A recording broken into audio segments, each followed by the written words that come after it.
friends, it's Carmen. Thank you for watching and welcome back to my channel. Today we are here with one of the newest, most cruelest and evil crime cases that you will come across. And we are here with the case of Wade Wilson, one of the most evil men you will ever know about. And we'll be getting ready with the Glamlite Chucky collection that I'm so excited about. Oh my god, these are so freaking cool. I'll show you guys in a minute what I got. But these lip kits, oof.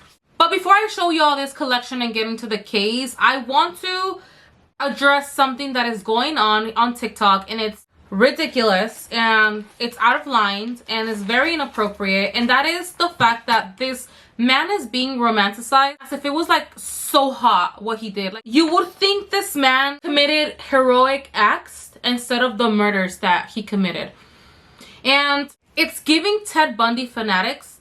And I'm telling you right now, if you're able to romanticize somebody as cruel and as evil as this man, somebody as dangerous, you need psychological help. And I'm not trying to be funny, and I'm not trying to make a joke out of it, and I'm not trying to be an a-hole about it. I'm being plain serious, because these are the type of women that end up in these precise situations, like Christine, Diane, and Melissa, that we're gonna get into in a minute. This is how these women are the type of women that end up as victims of men like this.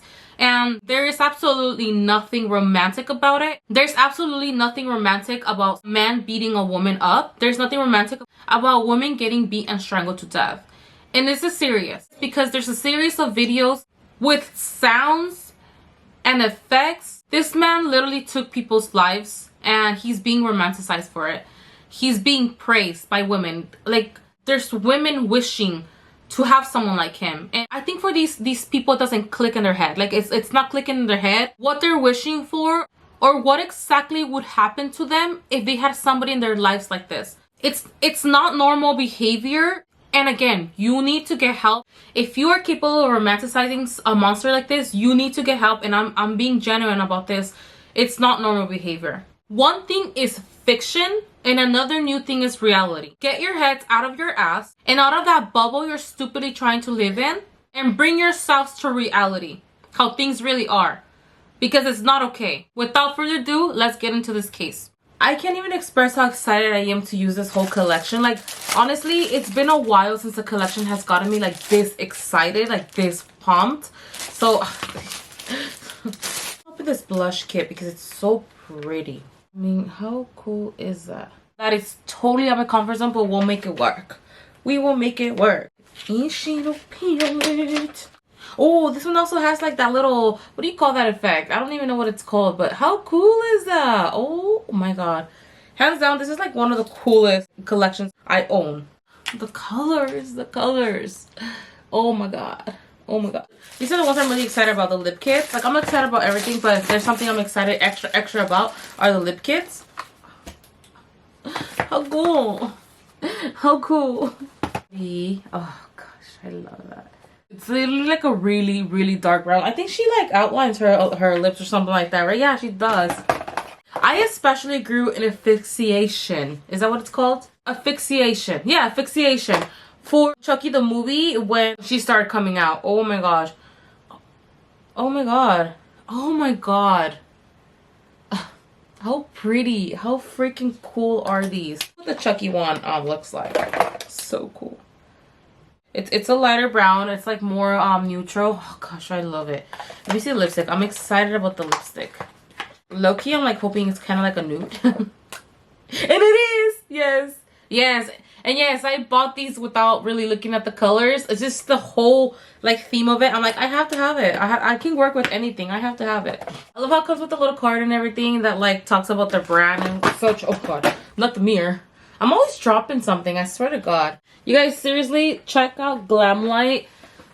They always have amazing sales going on. Like, literally their collections go for like half off. And no, it's not sponsored, you guys. Dead ass. Like, as a small business brand owner, I can admire the creativity and the effort and the hustle behind brands. So, you're kidding me. On October 7 of 2019, the police receives multiple calls from multiple people at the same time and back to back, reporting a man who was brutally beating a woman. When the police arrived, they arrived to like this kind of like this shopping center looking type of thing that has like a lot of units with different businesses.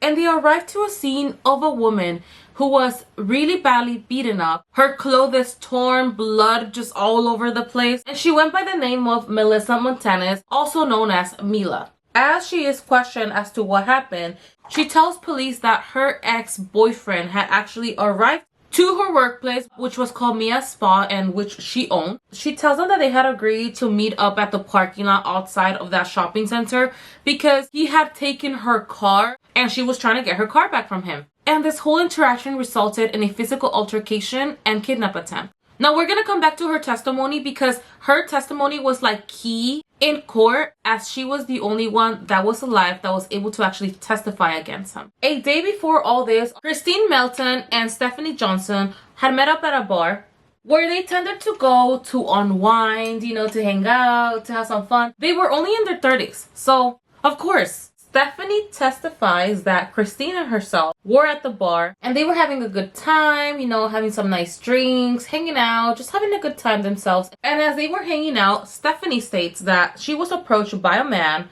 who went by the name of JR, who we now know that was Wade Wilson. She's telling her experience as to his approach and what his demeanor was as he asked her, "Who's your friend?" referring to Christine. And as she's asked what this man's demeanor was, or what did he seem? Did he seem off? Did it seem like he was under the influence? Did he seem like he was intoxicated with something? Did he seem aggressive? She states that he was actually very charming and very polite. And of course, very attractive. And she also points out that all the tattoos that you can now see on his face as he's sitting in the courtroom were not on his face at that time. Now remember, we're talking about 2019 and this whole trial is taking place now, June of 2024. So it's been almost 5 years, if not 5 years already. And since he showed interest in her friend Christine, she tells Christine. Now this part is really sad because you can tell as she's testifying, if you watch the trial, you can see like a lot of regret in her face when she says that she tells her friend, "Hey, this man wants to meet you," you know, and it really sucks because like it made me wonder if she felt some kind of guilt of maybe like not just like discarding him or ignoring him. In a way, she made like the introduction happen, right? Was this man probably gonna approach Christine himself? Most likely, right? Because he already had like a mindset, right? Like he had his mindset to whatever he was gonna do. But it really made me perceive regret from her as she's like testifying that she kind of introduced this man to Christine because he showed interest in her. So it kind of sucks. It really sucks because this was her best friend, you know. It really sucks.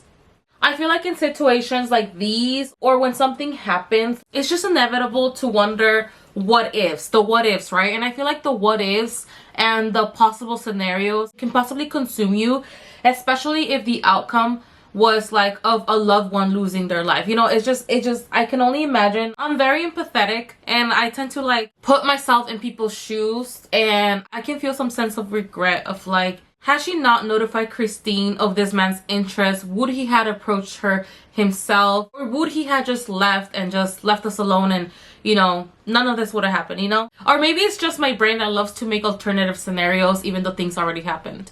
Who knows?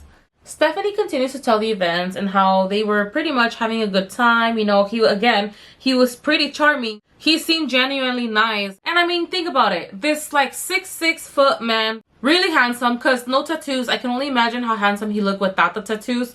Now he looks like what he is, pretty much, like a monster. But I mean, I think we can all like picture it, you know, this 6'6", really good looking man, very charming, very correct on his approach, just showing genuine interest on one of your friends, and he's like not being weird at all. Very polite, very charming, just a normal man that generally has interest in another woman. So Stephanie goes on to tell the events, and she says that they ended up getting like really tipsy, all three of them. But both Christine and Stephanie knew they were gonna drink, so that day none of them took their cars. So they both had already planned to take a cab or an Uber on their way back because they just knew. Like I said, this bar was a place that they tended to go to unwind, you know, from their daily routines to, you know, have some fun or whatever. And they both knew that they were gonna be tipsy. They weren't gonna be able to drive back home. Now, at this point, Christine and JR had hit it off. Christine felt like she had made a genuine connection with this guy and she really liked him, so she had invited him over to her house. So all three of them ended up taking an Uber home to Christine's house. Stephanie states that everything was still fine, nothing out of the norm, like nothing seemed, you know, the guy was still charming, he was still nice, he was just normal. Something I did notice is that Stephanie kept stating, like she kept kind of repeating this part, and it was that her and Christine were like, felt like a sigh of relief that they were finally home and safe. And I think this part kind of messes with her head a little, like I can tell, right? Especially because I don't think she would have ever imagined that this whole situation would have the outcome that it had. But she says that as soon as they got home, she remembers herself sitting on a couch and Christine going to the kitchen to get a drink of water. She doesn't really mention Wade, known as JR, remember? I'm thinking he's just like lingering on right there, just like chilling with them or something, because she doesn't really like state where was he at this point. But she does say that they hanged out for a while, but she told Christine that she had to leave because the next day she had to work and she also had to take her son to school. Christine and Stephanie were both waitresses in the same place called Cape Coral. And she said that Christine was not scheduled to come in the next day, but she was, which is why she had to go. And it was already past midnight too, so she had to make sure to get some sleep in because again, she had to take her son to school and she had to take herself to work. And so Stephanie leaves, and she said that when she left, Christine was still really happy, having a good time with JR. And I keep saying JR because remember, this guy is Wade Wilson, but he introduced himself as JR, okay? So I keep saying JR because I don't want to confuse you guys, okay? But quotations because we're talking about the same guy. So when Stephanie leaves, Christine was just still having a blast with JR, and she was having a good time. She didn't think anything of it. And she was even asked if in any moment she felt any tension or, you know, Christine feeling uncomfortable or any type of way, or like, you know, like they might be in danger or maybe it's not the best idea for her to leave. And she said not at all. She said that if she would even had like the slightest feeling that Christine might be in danger, or even Christine herself, that she would have never left. This part really sucks because her voice starts breaking when she says that if Christine would have felt this man to be off, like she would have straight up told Stephanie, you know, let's get rid of this guy, like let's get him out of this house, you know, let's try to fight to get him the hell out, you know. And her voice starts cracking. I can only imagine, like, it's inevitable to imagine a scenario where Christine comes and tells Stephanie, like, I have a bad feeling about this guy, and then they get rid of him and everything turns out just fine, you know. Like, I can only imagine, like, again, in these situations, like, there's just no way to imagine alternative outcomes if this would have happened, if that would have been done, you know. It sucks. I'm gonna go in with Scarier Than Ever. Oh my god, I know it's like so basic from the whole palette, but tell me this shade right here does not call your attention. I'm just going to use this as a transition shade. And I'm probably going to go in with Till Death Do Us Apart, which is this one right here. I love that phrase. Till Death Do Us Apart. And I'll probably be using It's Showtime as like an actual pop of shimmer. And maybe I'll mix a couple of shimmers for the inner corner, okay? Telling you what I'm doing so I'm not interrupting the case, okay? So the next day, Stephanie goes into her shift and everything is normal. Again, Christine was not scheduled this day, so it's not like she was expected to come in. But Stephanie does text Christine asking her if she was up, just checking in on her. And Stephanie states that Christine never answers her. And so as the day goes by, Stephanie notices that Christine still hasn't answered her text, which this is not normal because that's her best friend. Like, that's her BFF. And so it's not normal for Christine not to reply at least like a, yeah, I'm good or something, you know. She's expecting a reply because that's like the normal. And so Stephanie right away has like a bad feeling for the fact that Christine has not replied at all. Now, after a wellness check, Christine was found in her home, deceased, and really badly beaten up on October 7th. Now we can go into how the events really happened in order, because at the end, there was 3 victims and only one of them survived. So after Stephanie had left Christine's home that night, Christine and Wade Wilson had spent the night together, and it's known that they actually slept together that night. And her attack is believed to have happened between the hours of 2 in the morning and 4 in the morning. So while Christine was asleep and as Wade was sleeping next to her, now I'm not sure if he just woke up and then decided to attack her or pretended to sleep. Bottom line, he just started strangling her. And of course, Christine started fighting back. So then Wade proceeds to beat her. And you guys, this man beat her so bad, you guys, that she had internal bruising and bleeding. And I know that, you know, in a beating, like obviously you're gonna have some kind of like internal damage, but I'm talking about like some of her organs were like severely damaged because of how bad and brutal the beating was. Okay, now the medical examiner determined that Christine had passed away from being choked to death. And after Wade beat her and choked her to death, he stole her car and her phone and took off. This is when he started getting into contact with Melissa Montanez, which was his former girlfriend. And he was getting in contact with her with Christine's phone. And remember, the only reason why Melissa agrees to meet up with him at the parking lot outside of her business is because he had her car. Now, I'm not 100% if she lent it to him, but I'm assuming to what she said because she really didn't have like voluntary contact with him. He took her car like without asking her, so she wanted her car back. That's why she had agreed to meet up with him. He was supposed to bring her the keys and her car and just call it a day, I guess. But before all this, before he meets up with Melissa and also gives her like the beating of her life, as he's driving around, you know, in communication with Melissa, deciding what to do and whatnot, this guy already had in mind what he wanted to do. But as he's driving around, in between talking to Melissa and agreeing to seeing Melissa and all this stuff, he sees a woman walking alone and pretends to be lost and asks for directions. Now, this woman is Diane Reese, and Diane Reese is unfortunately his second victim. So he pretends to be lost and stranded, and he's asking for directions, and Diane is like giving him directions to like the best of her knowledge, but he still pretends to be like lost or whatever. And he somehow convinces Diane to get into his car, I guess to like guide him to wherever he was trying to get. I'm thinking, right? Because Diane was walking home from work and she was walking home from the bus stop. So she was already finished with her shift. You know, she already got in the bus, already on her way home. And she's unfortunate to come across this monster that pretends to be lost. And she had such a good heart. And it's really sad to say because obviously none of these women deserve what happened to them. But for what he was planning to do, he came across the right people for the fact that these were kind-hearted people. And Diane was one of them. And as soon as Diane got into Wade's car, he leaned over and proceeded to choke her. Now, Diane was able to get away and she was able to like get out of the car, but Wade proceeded to follow her and run her over. And this is what killed Diane because Wade ran her over so many times that he ended up killing her. The medical examiner determined that she passed away from blunt trauma. They mainly pointed out a lot of rib fractures. This was pretty much what caused like her death, unfortunately. But Diane's body was not found until 3 days later in this like empty lot behind the Sam's Club because Wade had made sure to hide her body so that nobody sees her. Now, I'm gonna come back to this part because when he's describing what he did to Diane, like it's very gruesome and it's very dark what he was trying to do while he was running her over so many times. And I'm gonna come back to that right now because it's part of another key testimony which literally sealed the deal for him to be convicted. So after he murders Christine, takes her car, steals her phone, and then comes across this random woman who was just minding her own business, walking home from work, harming absolutely nobody, Wade goes to Melissa's workplace. Now again, remember, Melissa only agreed to meet with him because he had her car and she was expecting for him to bring her car back at once, which it seemed that it's something she had been asking for like forever already at this point. And she was just tired of it and she just wanted to get the situation done with and she just wanted her car back. So Wade arrives at Melissa's workplace parking lot area. And so Melissa comes out and she meets with him at the parking.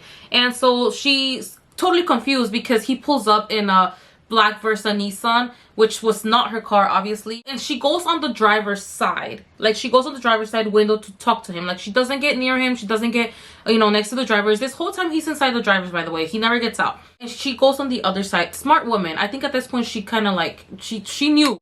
I mean, she broke up with him for a reason. She doesn't go into detail why she broke up with him. But at this point, it's, like, it's obvious that she knew that this man was dangerous.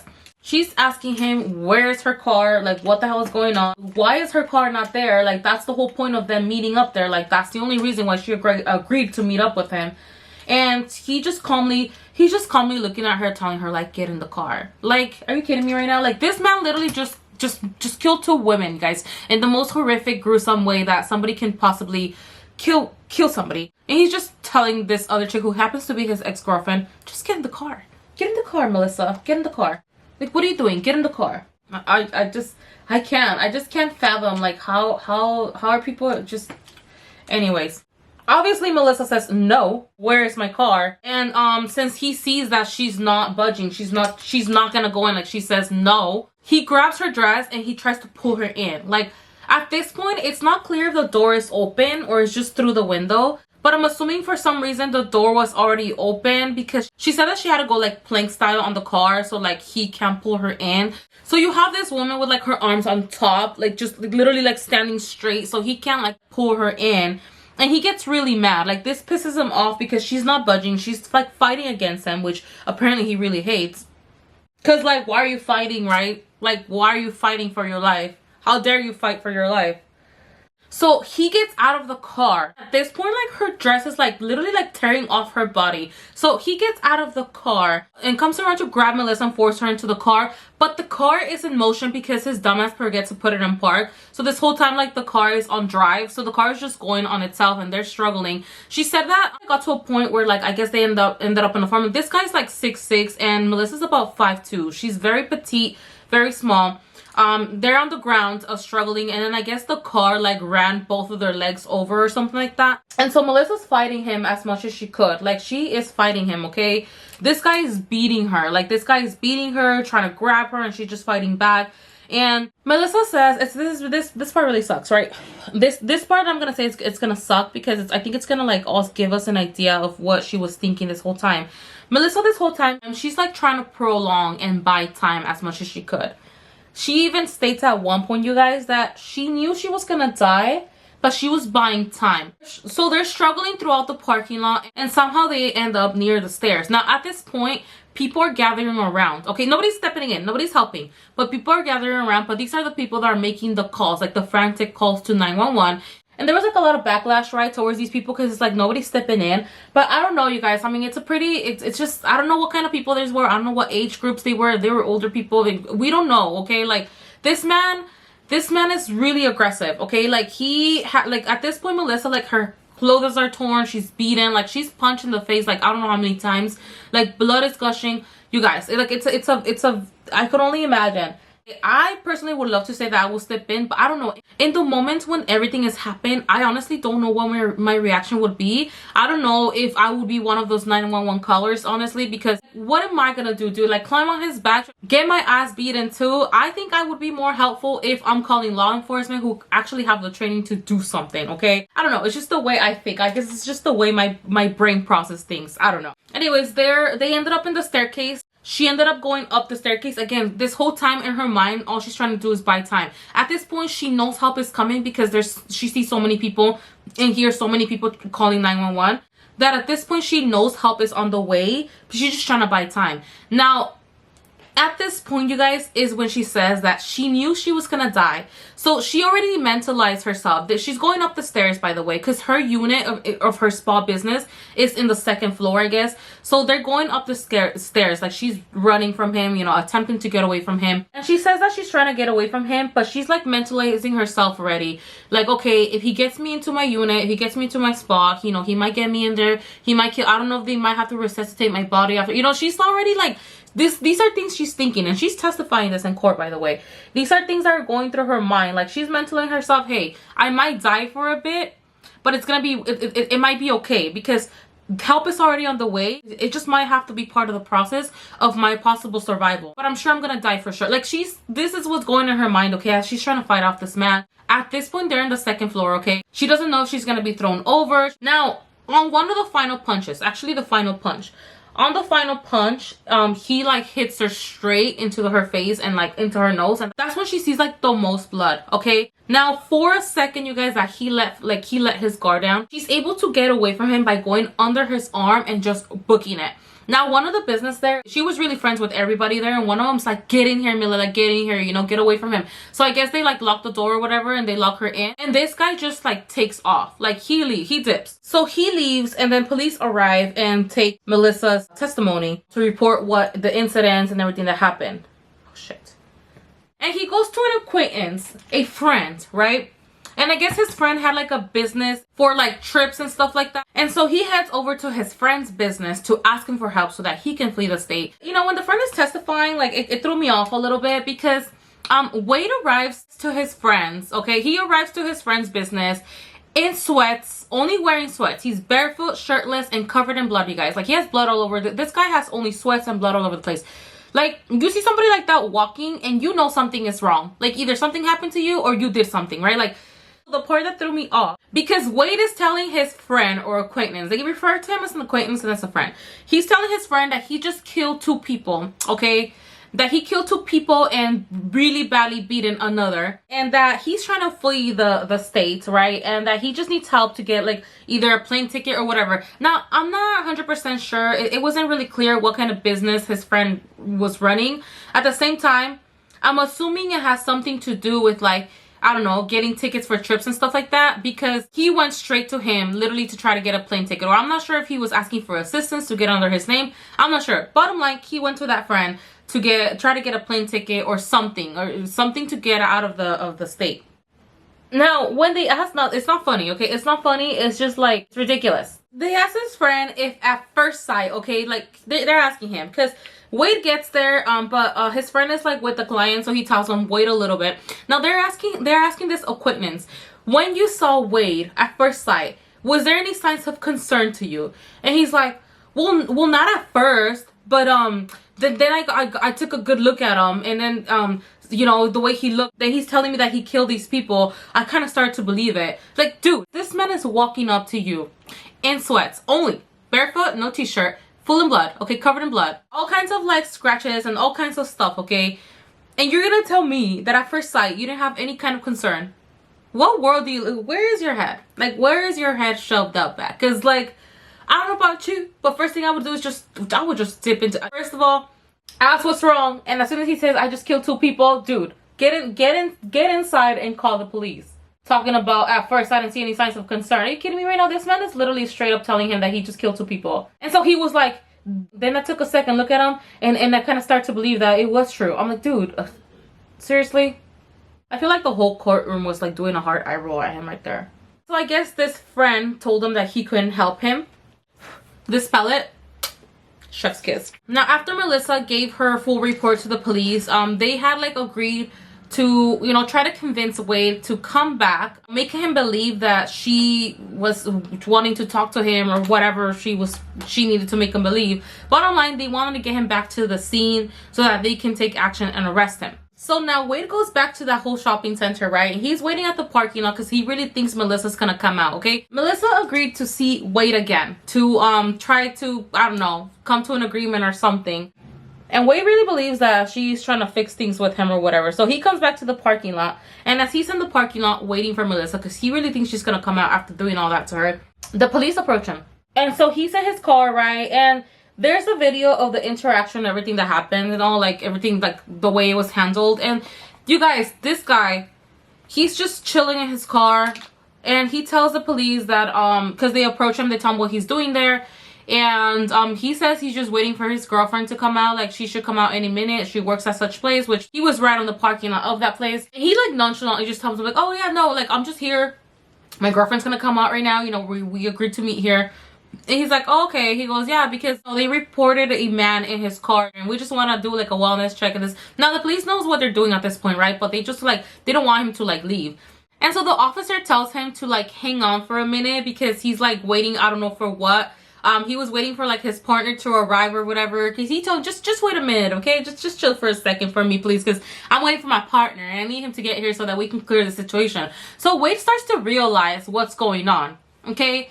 And Wade literally, like, guys, like the way he just like calmly starts to like flee the scene, okay? Like this guy's like, oh, like hang on for me for a minute. I guess the guy, the officer just doesn't want to proceed on his own, so he's waiting for his partner. And so the officer goes back into his car, I'm thinking for his own safety, okay?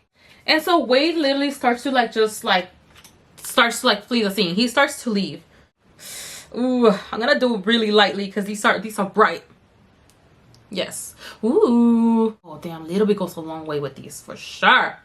For sure. So he starts to leave, and the officer starts to follow him, and somehow he loses him. Okay, so Wade just got away, you guys. Like the police was there, and he gets away. So he goes into this neighborhood that was behind this whole shopping center, right? And he breaks into a home. Okay. Fortunately for the homeowners, who were a couple, they had just left the home. Like they had just left the home, you guys. Like Talk about perfect timing, because God knows what this man would have done to them. This is a very dangerous, high risk profile, man. Like this guy's he's not playing. Mr. Wilson here goes into their home, helps himself to some food, some drinks, and some clothing, and he gets in contact with his dad, and he tells his dad everything he did. At this point, police is already trying to arrest him, okay? Like, there is no ifs, ands, and buts. He's already accused by Melissa officially, and he just fled from an officer. So at this point, they're ready to arrest him. So he gets in contact with his dad, but at this point, the police were already working with the marshals, and they had already gotten in contact with Wade's father. I guess they were just waiting for him to like contact his dad. I'm not sure. But Wade ends up contacting his father, and he starts telling his dad everything he did, including killing 2 people. Now, obviously, his dad has to sit there and listen, because he needs to get as much information as possible to report it to the police, and then so they can report it to the marshals. And that's what happens. As Wade is telling him like the events and the story of what he did and whatever, the father testifies that he's telling it with so much excitement, as if he's wanting his dad to get excited with the story that he's telling, with the things that he did. And it's obvious that he has absolutely no remorse, because he's telling his dad, I choked that bitch, blah, blah, blah, this and that. And remember I told you guys we were going to come back to Diane, to his reason as to why he was running her over so many times. And this is what he said to his dad, and I quote, I was trying to make her look like spaghetti. This is a woman that did absolutely nothing to him. This was a woman who was working hard for her kids, because she had kids. One of them being outside the state because he had gone to college. He was her younger son, and his testimony, you guys, is very heartbreaking. Her son's testimony is that's what got me. That's what made me break down. Like, literally, it's the thing that made me break down. Obviously, reading all the details and stuff like that, like, obviously they're terrifying, but seeing someone's loved one, especially a kid of theirs, being so broken, who even considered taking their own life because they just couldn't see themselves going on with life without their mama. Like, it's insane. Like, it got me. That's what broke me. And right now, I'm trying my hardest to just keep it together, because honestly, like, as a mom myself, I just related to that a lot, you know? Like, she always believed that her son would do great things, and he has been. He has great achievements. And she was just, you know, doing what she was supposed to do as a mother, trying to raise him, and she raised him right. And his mom was just taken from him. And so Wade proceeds to count the events with great detail to his dad. And so the dad agrees to send him an Uber to the location that he's asking, because he's gonna flee the state. And so his dad pretends that he is, and he tells him, okay, well, give me your location so I can, you know, send the Uber, and then you tell him where you want to go or whatever after he gets there. And so he does. He foolishly does. Thank God he was a fool in that perspective. He does. He gives him his location. Oh, this lip liner. Woo!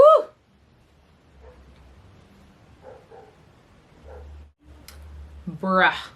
Love it. Woo! I love this. It's like a chola brown. It's like a chola brown lip liner. I love it. So Wade gives his father the address to where this Uber was going to be sent. So the police right away start trying to find out whose home this is. And they get in contact with the couple who were the homeowners, and they ask them, because remember, they can't just proceed and go into this home without permission, because like they don't know if this is a home of a friend. They don't know. So they get in contact with this couple, and the couple has no idea, by the way, what's going on. Like, they have no clue that somebody's in their home and broken and did all this stuff, right? The police get in contact with him and verify that he's definitely not supposed to be in the home, that they have not authorized him to be in the home. They proceed to ask them for authorization for them to just go into the home and arrest him. They say, definitely get him the hell out. We don't know who this guy is.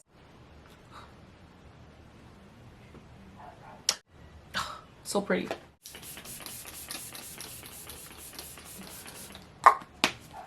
And so they get to the location and they proceed to arrest him. And now they have him on trial. Again, this whole thing went down in 2019 and the trial is barely happening now. And so this is when all the testimonies got into place. Again, trials tend to take a long time to take effect.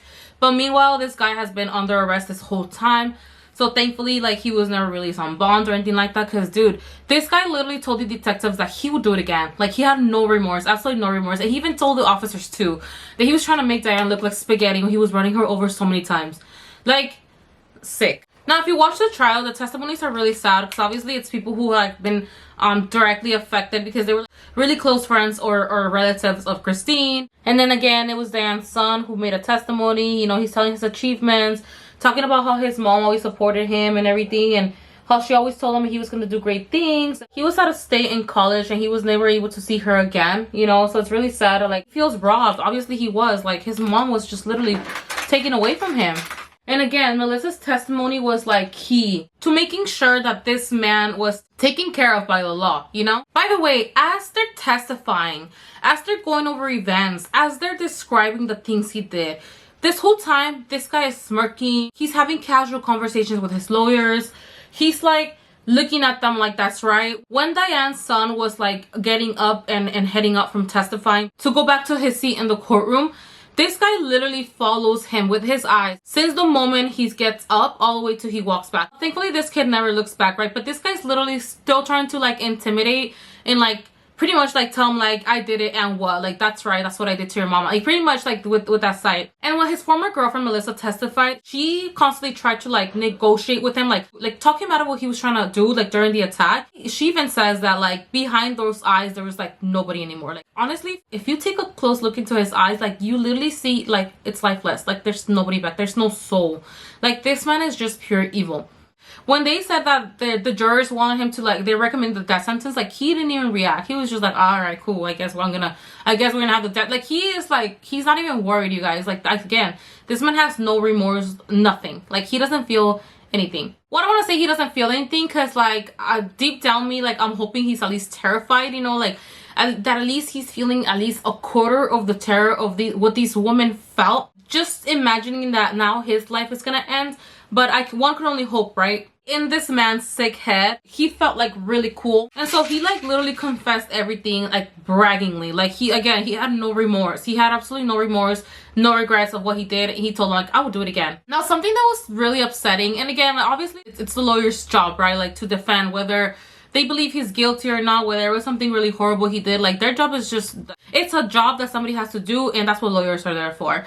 But his lawyers were pretty much trying to like fight like insanity, like trying to claim that he was just like not mentally right. And of course they bring up his like upbringing, his background, all this stuff. They bring psychologists and psychiatrists and get, you know, to get their opinions. And obviously like they hire a psychologist and psychiatrist that would go on, have enough medical proof to testify in his favor. But of course the state has their own too, so it's two testimonies, one in his favor and one like against him, like literally. And it was crazy because like I guess his upbringing was like normal, and then up to like 12 years old he was a normal kid, and then he just like started being a troubled kid out of nowhere. He did have a history of consumption of substances, so he was known for that, and he actually got in trouble in school for that, for selling them too. And so when he started becoming troubled, his father did testify that they did get him help, but because he wasn't cooperative, like it didn't work out pretty much. But he did have history of a psychologist seeing him. And so the psychologist that was pretty much to speak in his favor pretty much agreed that he was like, he had like all these like disorders, like these mental, like bipolarism and all these things. And so like he went through like his like psychology medical report, I guess, and like he agreed with a lot of the stuff. The psychiatrist though was more like neutral. He wasn't really like in his favor or against. He was more like, I think he exaggerated the symptoms, because I guess like they're given tests in psychology, like I don't know, you're supposed to answer some questions, and I guess I feel like this is dumb though, because I feel like if your mental health is going to be determined on some questions you answer, it's not reliable. And so the psychiatrist pretty much testified that he thinks Wade just exaggerated all these things, that he knew what like the symptoms of somebody who's not mentally stable were, and he just exaggerated them so that he would be considered like pretty much like not mentally stable. And again, then the state also hired a professional of their own, and he pretty much said, I personally think he doesn't have any mental problems, but I do believe that substances that he consumed influenced like a lot of the things he did. But I do believe that a lot of the times that he acted up, I guess when he was a troubled kid or teenager, it was because of those substances he consumed. And because of this, since his lawyers couldn't pretty much argue insanity, because like now the psychiatrist pretty much said, I don't think so. I think he was just exaggerating his symptoms. He's not, I don't think he has mental problems. I think he's just like evil, you know, pretty much. Which he can't say, obviously, because he has to keep it professional. Now they were trying to argue that, oh, because of all the substances he consumed in the past, like his brain was pretty much like fried, I guess, and like it was like kind of like secondary effects of like the consumption he ever made. It was just like a shit show at the end, I guess. Like it was just like, it just didn't make sense. Thankfully, like the state had a way better lawyer and defended these victims right, and he was there to do what was right, and he told them straight up, like, this guy, he just murdered out of malice. And his lawyers were fighting so hard to like discard the premeditated murder charge, because I guess they were like, no, it wasn't premeditated, it was like spontaneous. He didn't personally know Diane, he just randomly like found her and decided to like, you know, murder her on the spot, I guess. And they tried to make it seem like the whole thing with Christine was like kind of like an intrusive thought, because like he just met her the night before at the bar, and that, you know, he was sleeping next to her, and I guess like an intrusive thought came, because, you know, intrusive thoughts, I guess, like it just came over him and he just decided to like turn and start choking her. Like the way they were trying to make this man seem like he wasn't the monster that he was being painted to be seen, like it was insane to me. Like honestly, like I was like, damn dude, like I understand y'all have to do your job, but I feel like you can do your job to a certain extent where like you make sure he does get convicted, because why would you want someone like that to have a chance to be out there eventually? Like what's wrong with you? Obviously, the lawyer defending the victims wants the death penalty, and along with like everybody else who were affected, won the death penalty for Wade. But his like lawyers were fighting it really hard. Now, thankfully in Florida, there's like this like newish law that passed that it no longer has to be like the full 12 jurors that rule out it, like come to one agreement. Like if only 8 out of 12 jurors want death penalty, it happens. Like it can happen. Now again, jurors are there to suggest it, like they recommend it. Because 9 out of 12 recommend the death penalty, it's an option now. It's not like a for sure thing right now. It's either between death penalty or life in prison. The judge is the one that makes the final decision, and so the final decision will be made in July 23rd of this year. I don't want to put my 2 cents in, because it's obvious that I got personal beef with this guy, honestly, and everybody that is supporting him, romanticizing him. Like, you guys need to get help. Seriously, dead ass, you need to get psychological help, because it's not normal. But when somebody gets sentenced to life in prison, they get a chance to a lifestyle in there. So it's like building their own life, but in prison. Like they get a chance to a lifestyle, you guys, and a comfortable one too. When they get sentenced to death penalty, they're pretty much treated like crap, because they're gonna die anyways. So I don't know, you decide. You let me know what y'all think would be fair for this case. I would love to know your opinions or comments. It's a conflict when it comes down to whether choosing life in prison or death penalty. A lot of people don't believe in the death penalty, and that's totally respectable, as much as it is people that would rather give them life in prison. Don't forget that life in prison taking more resources, but okay. Just saying. But anyways, you guys, I hope, it feels weird to say I hope you guys enjoyed this case, because there's nothing enjoyable about this. This was just plain cruel and evil. So I'm not gonna say I hope you enjoyed it, but I hope you got all the information you needed or that you were looking for. I haven't really seen a lot of videos on this case, so I hope I was able to fulfill. So yeah, you guys, I'll see you guys next time. Thank you guys so much for watching.